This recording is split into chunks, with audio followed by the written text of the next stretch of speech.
Muy bien. Una vez que hemos abordado los conceptos básicos de minería, entonces ahora nos toca abordar las fases de la actividad minera dentro del Ecuador.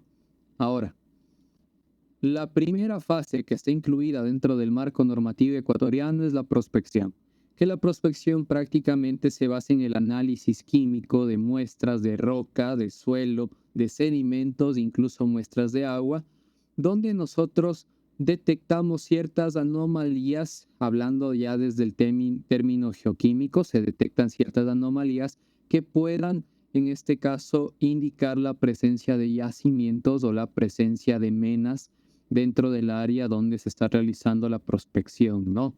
Prácticamente hay ciertos minerales que están asociados a la presencia entonces de minerales aprovechables económicamente, a la presencia de yacimientos, a la presencia en este caso de menas. Entonces, en base al análisis no solamente del mineral que deseamos explotar, sino aquellos que pueden, en la gran mayoría de casos, encontrarse vinculados, usualmente podemos revisar o podemos alegar que existe o no presencia de depósitos minerales en mayor masa.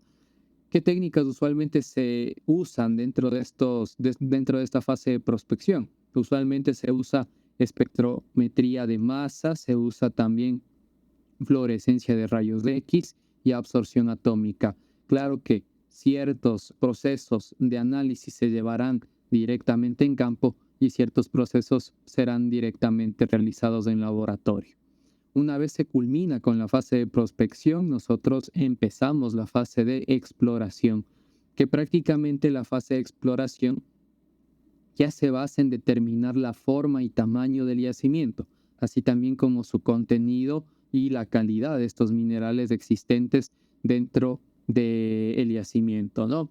Incluye también una fase muy importante que es la fase de evaluación económica y que suele ser la fase previa a la explotación como tal. Entonces, una vez que se hace la fase de exploración minera, no solamente se analiza si existe o no la presencia de estos minerales, no solamente se le da forma al yacimiento, sino también se analiza su rentabilidad y también se analiza la factibilidad de que se implemente el proyecto, porque si un proyecto netamente no es factible por las características técnicas o geológicas del territorio, pues en la mayoría de ocasiones no se lo implementa, pero si la factibilidad es apropiada, el proyecto puede proseguir con la fase de explotación, ¿no? Entonces, ¿qué se hace aquí? Usualmente, si es en fase de exploración para minería aluvial, se realiza el bateado, ¿sí? Como podemos nosotros ver en la imagen, se realiza el bateado.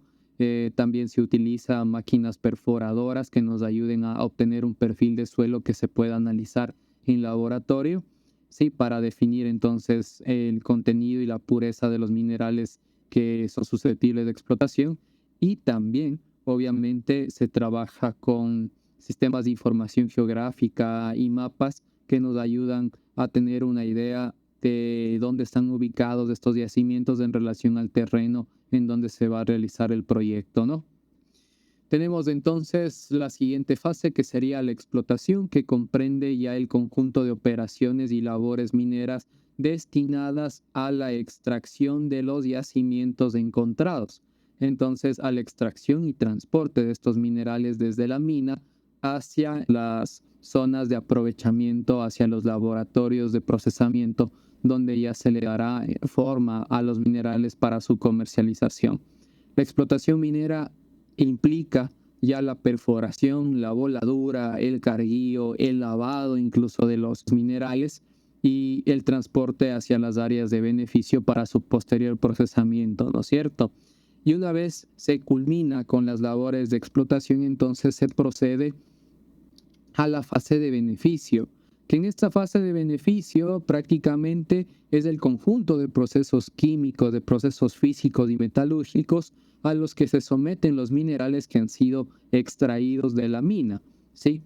Con el propósito de elevar su contenido útil o, en este caso, elevar el contenido o la ley que usualmente se maneja dentro del ámbito minero y geológico.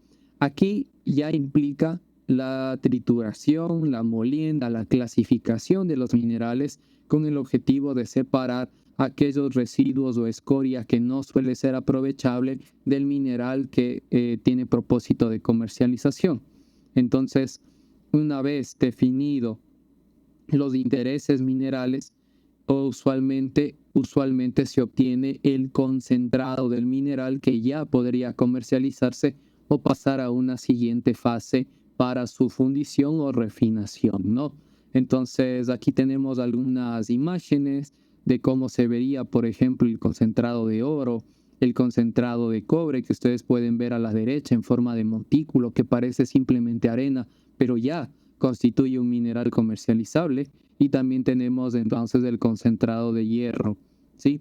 En el caso del hierro es muy interesante porque, por ejemplo, en la fase de beneficio, durante la molienda también se lo somete o se lo separa de la escoria y el resto de minerales mediante magnetismo, dada la propiedad ferrosa del mineral.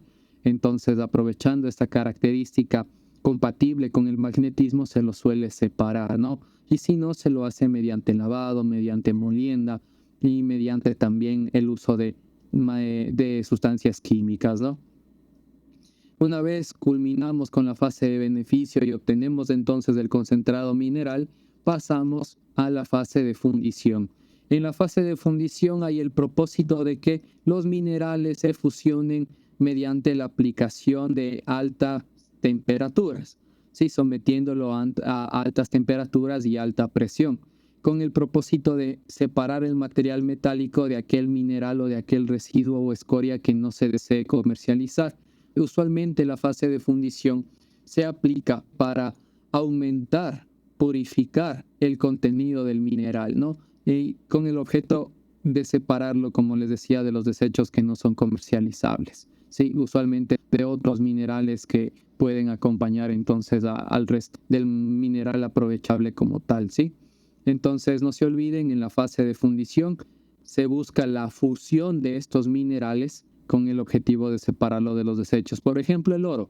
El oro se lo somete a fundición, se usa bórax para fundir oro, se usa el bórax y el bórax lo que hace es separar justamente la escoria y dejarnos entonces con un contenido metálico mucho más puro, ¿no? También tenemos una fase que no siempre se le aplica, pero es bueno abordarla, que es la fase de refinación. En la fase de refinación consiste en ajustar la composición química de los metales mediante técnicas de lavado, mediante técnicas de fundición, pero una de las más comunes es la electrólisis o también la cianuración de los minerales, sobre todo en el caso del oro, ¿no? Pero usualmente se lo hace también con electrólisis, por ejemplo, el cobre, con el objetivo de separarlo de otros desechos y sobre todo ajustar la composición química, obteniendo un concentrado más puro.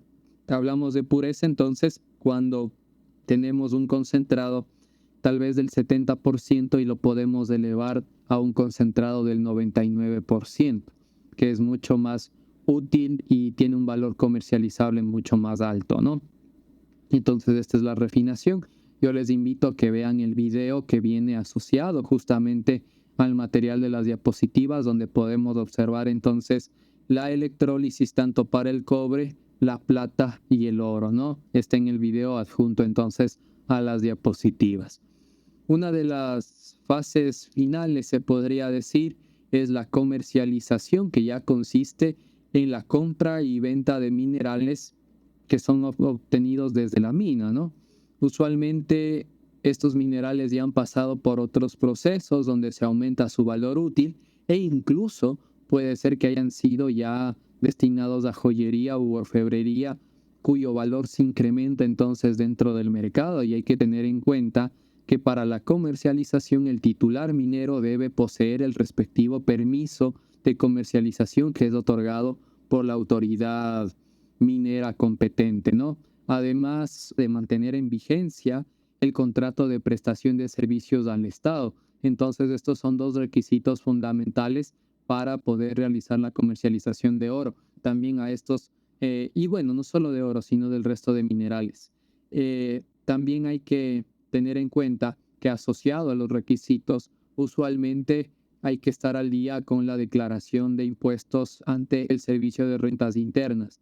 Entonces se revisa toda esta situación antes sobre todo de que tú le puedas vender los minerales al Estado o en el caso de que tú desees vender hacia empresas privadas o tal vez exportar estos minerales hacia el exterior, los requisitos suelen ser los mismos, ¿no? Mantener vigente la licencia de comercialización, el permiso de comercialización, mantenerse al día con el contrato de servicio público y mantenerse al día sobre todo en la declaración de impuestos.